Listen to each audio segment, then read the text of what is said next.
What inspired you to develop the psychological illusion model, and how has it evolved over time? Well, it has naturally evolved over time. I would say due to a combination of frustration and seeing clients and insights along the way. Um, I remember there's one particular week. Well, let me backtrack a little bit to the very first client case story I have in my book, Provocative Hypnosis. And it's this very difficult client who would not respond to anything in the office, like the typical NLP hypnosis stuff. He couldn't access the feelings voluntarily. He was there for fear of heights, but whenever I had him talk about heights or imagine being in a height or remember a time he was scared, nothing would happen. So I had him bring his climbing shoes for the next session, and we had one of those telephone poles because he was a telephone technician and he had to work up in the heights, and it was kind of a bad job for him to have. It was kind of torture. So I had him bring his shoes, and I had this devil's pact with him that he had to do whatever I asked him to do, as long as it wasn't immoral, unethical, or fattening. But once he started walking towards the telephone pole, I could see his state shift. And right before he started climbing up the pole, I said to him, "You look kind of scared." And he said, "Yeah." And I said, "On a scale from 0 to 10, where are you at?" And I can't quite remember the exact number, but I think it was like a four or something like that, 4 or 5. And then he climbed and he was courageous. He still did it, but he was like at the top and he was like at a 10 or something. And then I said, "You can come down now." And after like, half a meter or a meter or something, I stopped him. And this was still quite far up. And I asked him, "Where are you now?" He said, "Oh, it's pretty much gone like at a zero, like at a one, because I know that I'm going down." And once he came down to the ground, once he landed, I grabbed him just to get his attention. I looked at him intently and I said, "Dude, you were a 5 standing on the ground thinking. And you were a 1 up there because you had a different thought. How on earth could it be the height?" And he just had this epiphany of going from kind of realizing that it wasn't the situation itself, the whole thing was a thought. So that was one of the early cases because I didn't really have to do anything more after that. It was just him having this insight. And I remember there's one week I had many, many years ago. Two school teachers, same week, for fear of public speaking. And this is many, many years ago. I was still in that kind of NLP purist phase. But the guy comes in and he had seen another NLPer, and the NLPer had helped him. And the NLPer had essentially done like a content intervention, the typical old Steve Andreas thing where like, or Richard Bandler, where he would kind of imagine an audience looking at him with staring, unblinking eyes, and he'd get terrified. And by kind of pushing it away and changing the image to a nice audience on his own level, looking at him with friendly eyes, he felt better. And I was like, "That's great, but why are you here?" Like, and he said, "Well, I am terrified that the old image is going to come back." And that was, of course, just an innocent statement on his part, but I immediately kind of tried out the image myself and I burst out laughing. And I just had this, it's an image. It's like, why would we have to change it or do anything about it to begin with? Like, if you truly connect with the fact that it's an image. And then in the same week, I had this other guy come in, also for a fear of public speaking, and he said, "Do you know what, Jurgen, I'd really like?" I said, "No, what is it?" "I'd like this thunderous voice in my mind to just scream out and to say, You're enough. You're worthy. And I looked at him and I said, is that what you want? He said, yeah, that's really what I want. And I just kind of had this epiphany once again because I'm okay doing public speaking. I don't have any fear around it, and I didn't at the time either. And I kind of tried it out in my own mind, and I just started belly laughing because it kind of dawned on me that if I had been on some sort of stage and some voice suddenly emerged and screamed from the top of its lung, "You're you're worthy. You're." I would have gone what the hell? Like what on earth is this? And this was kind of at the time where I was doing that old Bandor thing of having people imagine that they were a puma, and I just had this little epiphany into like, why would you have to change the content or the structure of the experience when the thought itself is completely benign as long as you see it as that. So it was a bunch of these kind of insights and epiphanies over time, as well as influences from other kind of teachers and some spiritual teachers and stuff like that. And it kind of dawned on me that if I could help people have the realization that the guy on the telephone pole did without having to revert to such drastic measures, then that would probably be a good thing. So that's kind of what we do in this psychological illusion model, is not try to so much change what people think or meddle with how they think, but just help them have a embodied insight or realization into the illusory nature of thinking and experience itself. And you mentioned stuff around influences there. And I know that when we talked before, there's been a wide range of influences. So you've got like Western psychology, but also Eastern philosophy. Would you like to say a little bit about how those blend? Yeah, so I mean I have the old kind of NLP influence where you look at how people structure their own experience. You kind of explore subjectivity and hypnosis, which essentially I think teaches you that people can think up a lot of weird stuff and experience it as real, just how fascinating that is. And it also kind of dawned on me through doing hypnosis and practicing hypnotic phenomena with people that what you do then is that you kind of help someone to make something up and temporarily kind of forget that they're making it up. So that it looks completely non-volitional and real.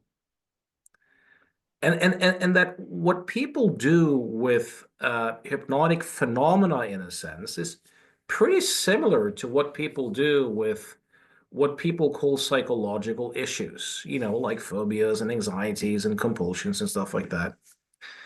And it kind of dawned on me that if you could kind of reverse engineer it and help people to dehypnotize themselves, create these thought experiments where people could just wake up to wake up to the illusory nature of their experience, that would be very useful. So a heavy influence of hypnosis and playing with hypnotic phenomena, and as well as NLP, and on the Western side, developmental psychology, especially models such as Robert Keegan's, that kind of studies how selfing, like the process of constructing a self, what is self, what is other, what is absolute, what is relative, that there's kind of a structure to that, and that this selfing process seems to evolve in a kind of sequential way when it does. That's been very influential on this model because people tend to struggle psychologically when they seemingly create a self out of these thoughts and feelings so that they look so very personal and There's a lot of meaning and significance around that. Uh, and then also, I've been meditating for, more than 3 decades, and non-duality teachings, the three principles, the work of Sydney Banks and Byron Katie, and these types of folks, but the kind of Eastern traditions that offer some good roadmaps on how you can discover that the very sense of self itself, this stable, autonomous, separate entity that seems to be the chooser and the thinker and the decider, that itself is kind of an illusion, a thought construct of sorts. So yeah, the emphasis is kind of the hypnosis, psychology, NLP influences of the West, and then kind of looking at this self illusion from the Eastern perspective. In this following workshop, we've got over 15 hours of live client demos. I just wondered whether you could just say a bit about your experience of doing those and what participants will get out of having that, because it's quite an unusual thing to include with a workshop, and it's quite a extra value. Yeah. One of my big criticisms often of the whole seminar field and these professions is that very often people come up on stage and demos are done and it often looks impressive, but you often have no idea what the actual consequences of these demos were in life over time. And I used to have this pesky habit in my younger days where I would get the phone numbers and email addresses of demo subjects at seminars and contact them like 2 or 3 months later and say, "Hey, it's Jürgen from the seminar. How did that thing go?" And what I realized was that quite often demos that many people thought were like just outrageous successes hadn't necessarily done much. And that's not necessarily a problem, but it was kind of implied that because it looked impressive on stage, that real change works that way. So I've run a practice for 28 years, and I like to bring some reality and some honesty into it. So the thought you and I had, was, well, what if we look for some real clients? Of course, they didn't pay any money, so they're not. But these were people who were not part of the seminar. They're not participants, and they're not people any of us know. So we got someone from India, we had someone from Australia, someone from the UK, and someone from the Netherlands, and topics such as anger issues, money fears, panic attacks, anxiety. And then we had two radical remission cases, which was lupus, fibromyalgia, and arthritis, and the other one was cancer of the local cords. And to just take a crack at something where common sense would say that we're likely not going to get anywhere. Because what people often do is they might record a session, but they only show it if they know it's been successful. So we made this commitment that we're going to show this stuff and the follow-up interviews, irrespective of the results or the lack of results. So there's like 15 hours, I think, of footage of these four people, and so follow-up interviews over time. So people can actually see real change work and see some follow-up sessions and see some interviews later. So I think that gives a much more realistic perspective on change work, um, and a chance to see how I actually work, how I actually apply this stuff with clients, and how I troubleshoot and adapt and adapt based upon the feedback that I get. So there's tons of material in that and also, which we're going to talk about in the seminar, an opportunity for people to do a little modeling project, based upon it over time. So not that anyone has to, but just throwing it out there as a possibility. I've been looking through some quotes that have come out of our workshops that we've done. And one of them, for example, is you mentioned that people feel most like themselves when the selfing process diminishes. I know this is probably, something for a whole seminar in itself, but are you able to just explain a little bit what that means? Yeah. So I mean, pretty much all of us have what you could call a selfing process, like these self-referential thoughts that kind of create a story of who we are, over time and what things means for us. And it creates this sense that there's an entity inside of us that's kind of behind the wheel, choosing and deciding and doing stuff. And that's an illusion. There's no entity in there, but there is a selfing process. And for almost everyone, it seems as if who they are is essentially that selfing process, that voice of the mind that might right now go, "What is he talking about?" Or, "Huh, that makes sense." Like that thought or that voice of the mind seems to be them. And this is just the process of identification. And this selfing process, it's useful, it's necessary to some extent. It creates distinctions and boundaries and claims ownership and stuff like that. It also creates identity and self-concept, obviously. But the really interesting thing is that if I ask clients, when do you feel the most like yourself? Or when do you feel the most comfortable in your own skin, or the most at home, or the most alive? The common denominator is that people tend to select experiences where the voice of the mind or the selfing process, the story of Pete or the story of Jørgen, is either not there or very low in its activity. This is just called flow or being in the zone, or there's just the conversation, there's just life unfolding, right? And if I ask people, when do you feel the least like yourself? Or, you have these moments of where you might later say, I wasn't myself, or that wasn't me, or I'm not like that, or out of character.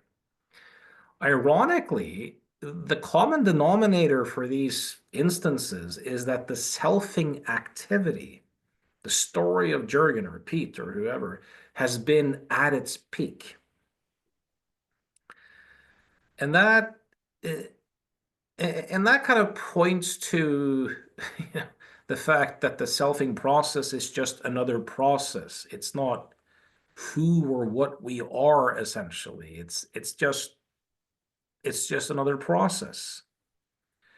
And helping people have some embodied insights into that can be very useful because most of people's psychological activity kind of revolves around either kind of defending that self or protecting it or enhancing it or promoting it, or working on it, which takes up a lot of bandwidth. And when that process kind of tapers down a little bit or loosens a little bit or isn't identified with as strongly, there's a lot of freedom to be uncovered and just peace of mind in that. One of the things that you used to teach or still do really is how the therapist or the change worker can get out of their own way, because they're almost doing a second job. You want to say a little bit about what that is? And Yeah, it's an old Robert Keegan quote, and I'm not paraphrasing exactly here, but he said something to the effect of, and this was meant like in the corporate setting, in the workplace, that everyone's doing a second job of like covering their weaknesses and working on their self-concept and stuff like that no one's really paying them to do. and it takes up their bandwidth and kind of gets in the way of their real job. And you can notice this in real life. Like some people are able to be really task focused. Like they're able to be relevant and in the zone and in the flow and to actually, connect and respond as appropriate. Whereas other people who have more of that selfing activity, it's less about the activity or the project. It might be more about how they come across or how they look or promoting themselves essentially. And of course this kind of gets in the way. And the interesting thing in seeing clients too is that you if the client comes in with a particular topic, right, and let's say those fears map onto something that you've identified with, let's say mortality, you might have a client who's terminally ill or something like that, and if the helper, has, let's say, unresolved thoughts and feelings around that, then they might end up doing a lot of work with that client to save the client in order to maintain their own self-concept. Or if they have a particular self-concept, they might have to view the client a particular way, um, so that when the client accepts that role, that strengthens their self-concept, perhaps as good or compassionate or whatever it might be. And these kind of selfing games, this type of shadow fighting, can often get in the way of just intellectual honesty and presence and being able to actually connect. And I'm not saying that you'll get to a perfect place. I'm not in a perfect place with any of this, but getting some insights into it and to see those mechanisms and to not easily identify with them can provide a lot more choice. Obviously, we're looking forward to the next PIM workshop. And from your point of view, you've been teaching this for a good few years now. What excites you most about teaching this workshop, and what do you hope people would walk away with? That's, it's a bit like writing a book. There's this saying that the author starts the book, but it's always the reader who finishes it. Like you never know what someone else is going to hear.